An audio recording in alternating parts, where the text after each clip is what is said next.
Hello বন্ধুরা, তো তোমরা সব কেমন আছো? আশা করি সবাই খুব ভালো আছো।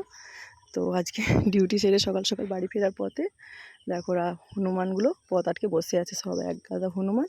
হর্ন দিচ্ছি তাও সরছে না, তো ভয়ে যেতেও পারছি না সাহস করে, অনেকটা দূরেই দাঁড়িয়েছিলাম। তো আমি আর একটা বোন, তো ওই বোনটাও কোনো আত্মীয় বাড়ি যাবে, ও যেতে পারছিল না যেহেতু ওর সাইকেল ছিল।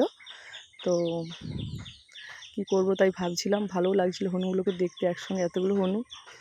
তো গ্রামের এটাই তো সৌন্দর্য না, হনুগুলো সব গাছে উঠছে, লাম মারছে, সব দেখো না কচি কাঁচা নিয়ে বসে আছে।